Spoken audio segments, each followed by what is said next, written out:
Você consegue descansar sem sentir que você deveria estar fazendo algo? Você consegue se arrumar sentindo que você não está fazendo alguma coisa fútil? E você consegue dizer não para alguém sem sentir culpa por estar fazendo isso? Você tem dificuldade para dizer sim para você mesma? Se alguma dessas perguntas te pegou, esse vídeo é para você. Porque essa culpa não é fraqueza de caráter. Ela tem uma origem. E quando você descobre essa origem, a sua vida começa a mudar. Olá, meu nome é Jéssica Proença, eu sou psicanalista e eu trabalho com mulheres há muito tempo sobre os temas femininos, relacionamentos, autoestima e muito mais. Muitas mulheres não conseguem ficar em paz, elas não conseguem descansar sem sentir culpa, elas simplesmente não conseguem parar, vivem aceleradas. Elas sempre precisam estar em atividade o tempo todo. Então elas racionalizam tudo e elas precisam de justificativa para todo o prazer que elas muitas vezes vão buscar. Então, se ela vai fazer alguma aula de algum hobby que ela queira ter, assim, tudo precisa ter função. Então, é uma mulher função. Ah, eu vou fazer isso para quê? Eu vou me inscrever numa aula de, sei lá, cerâmica para quê? Não passa pela cabeça dela assim, eu vou fazer isso porque vai ser um prazer para mim.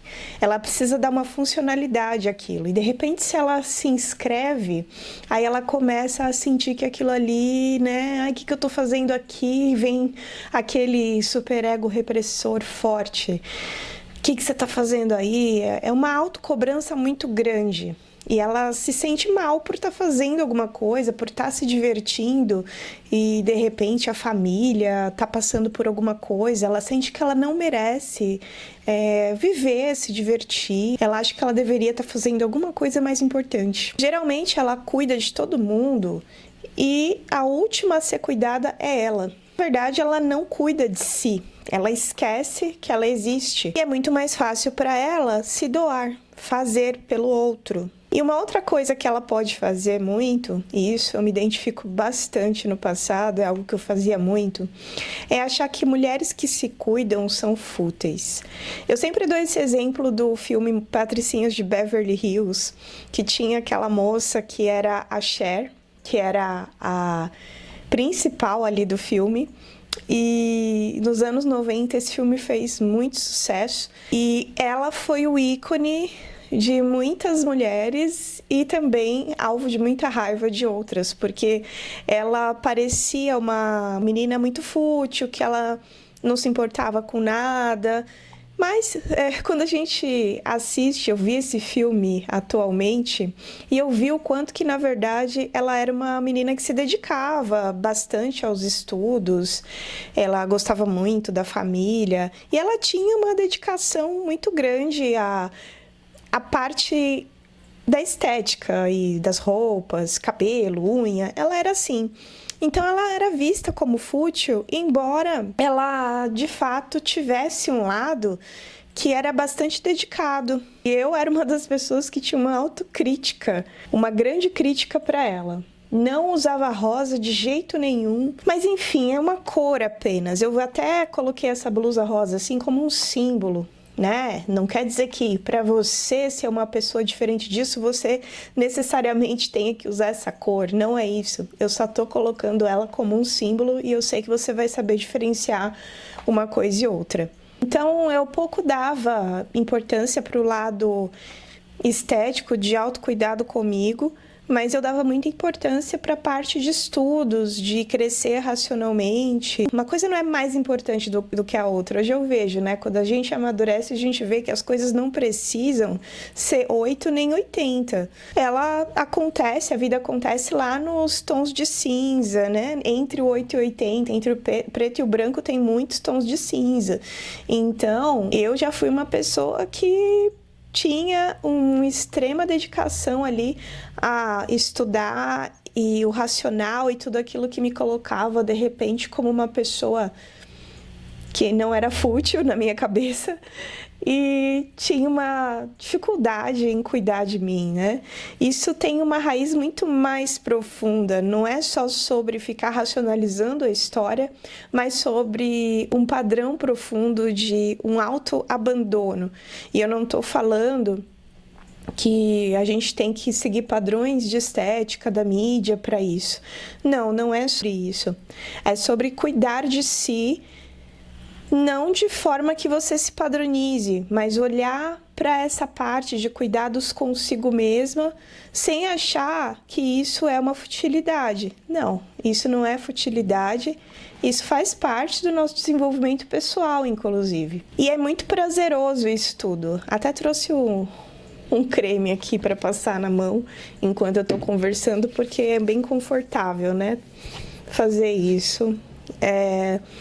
Esses prazeres, eles são extremamente confortáveis, eles são cuidadosos, eles são gostosos, são momentos de prazer, momentos de doçura voltados para nós. E da onde que vem essa culpa? Da onde que vem essa dificuldade de se dar prazer sem sentir que está fazendo alguma coisa errada, sem se auto-julgar, sem achar que você é uma mulherzinha fútil, colocando as coisas da mulher, né, no caso, nesse lugar. Lembrando que não existe padrão, não é para vestir rosa, não é para usar vestidinho, mas é assim, cuidados consigo mesma, como cuidar de si. E tem variadas formas de fazer isso e todo mundo vai encontrar a sua maneira específica de fazer. Quando a gente está desconectada desse feminino que é saudável dentro de nós, e aí, sobre feminino e masculino, a gente tem a teoria do Jung. Eu tenho até 2 livros aqui, que é o He e She,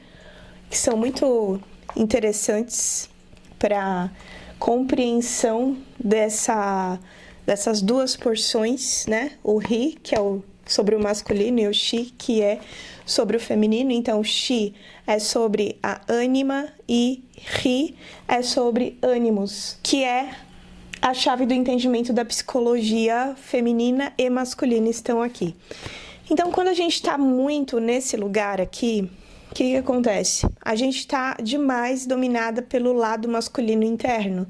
Então, a gente está na hiperracionalização, na hiperprodutividade, na hiperracionalidade, né? Já falei. E aí a gente começa a rejeitar o que vem do outro lado, que é o sentir, o prazer, o corpo. E eu tenho vídeo sobre isso aqui no canal também, aprofundando. Outra situação é que muitas vezes essa desconexão com o nosso lado se dá por conta de ter tido uma mãe, ter sido criada por uma mãe ou mulheres ao seu redor que eram mulheres que também não estavam em paz com o próprio prazer. Então, você não foi ensinada a se cuidar, você foi ensinado justamente ao contrário, a deixar isso de lado e ultravalorizar outras coisas e desmerecer a parte do prazer consigo mesma, do autocuidado, dessa parte mais tranquila.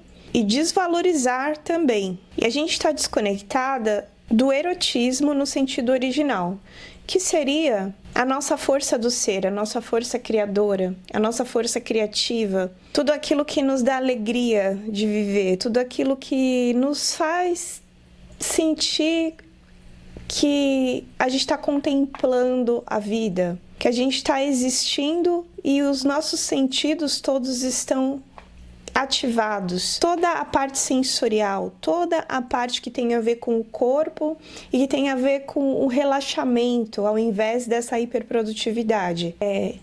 Eu já fui uma pessoa completamente desconectada do meu corpo. Eu já tive questões de peso, que agora eu não vou falar muito sobre, mas basicamente eu comecei a exercitar o meu corpo na força do ódio mesmo, né? E aí eu comecei a fazer corrida e depois eu comecei a dançar. E aí eu fui sentindo a conexão com o meu corpo dessa maneira. No começo não foi algo confortável, mas aí com o tempo a chave começou a virar. E é prazeroso, isso começou a se tornar algo que fazia completamente sentido dentro da minha vida e do qual eu não consigo ficar sem, principalmente da dança, como eu falei no outro vídeo. E o que eu sinto hoje é que é necessário que eu tenha momentos de prazer e de autoabastecimento antes de eu começar a viver para qualquer pessoa, qualquer circunstância. E quando eu não faço isso, eu me sinto sugada, vazia. E eu não tô falando que a pessoa precisa de, sei lá, 2 horas para fazer isso. Tô falando que 30 minutos do nosso dia a gente precisa estar fazendo alguma coisa, pelo menos de forma consciente, mas quando esse movimento de trazer nutrição e trazer prazer, ele começa a ser um costume, ele vai sendo inserido pouco na rotina e você vai vendo que isso vai ficando cada vez mais comum para você. Uma coisa muito interessante na questão de você se dar prazer em viver, se dar alegria, se dar nutrição, é que fica muito mais evidente quando pessoas estão te tratando mal, porque você se tratando bem, fica muito mais perceptível a diferença entre pessoas que te tratam bem e pessoas que te tratam mal. É bem aquela história mesmo de que é lógico que se você se trata bem, as pessoas ao redor vão te tratar melhor, mas você não está fazendo isso só pelos outros. Você está fazendo por você num primeiro momento e você vai começar a perceber quem é que te trata com hostilidade porque você mesma parou de se autoabandonar e de te tratar com hostilidade também. Sendo assim, a qualidade das escolhas para relacionamentos na sua vida muda, de relacionamentos e situações cotidianas, tudo muda. Porque você agora está corporificando as sensações prazerosas e aí você tem uma percepção completamente diferente do mundo. E como que você pode fazer isso no seu dia a dia?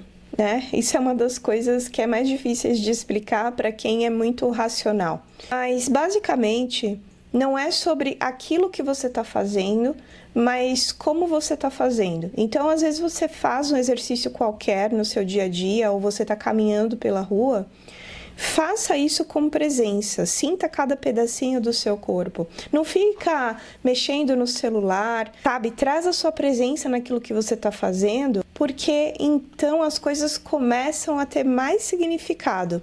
E parece que o tempo ele começa a ficar diferente. Muitas vezes parece que você não tem tempo para fazer nada, mas quando você começa a entrar na sua vida com o seu corpo, e sentindo cada coisinha que você está fazendo, desacelerando, parece que você vai se nutrindo. Experimenta tomar um banho devagar. Experimenta, sei lá, ir até a padaria andando tranquilamente, sem você ficar distraída e tentando resolver outras situações, por mais que a sua cabeça comece a passear. Entra no seu corpo, começa a olhar pelo caminho, as árvores, os pássaros, as coisas que estão ali o tempo todo, mas você não está com os seus sentidos e a sua percepção aguçada para perceber. O contato com a arte, ele é muito importante nesse lugar, nesse caminho. A criatividade é muito legal também, né? Nesse sentido de você entrar em contato e fazer atividades analógicas, né?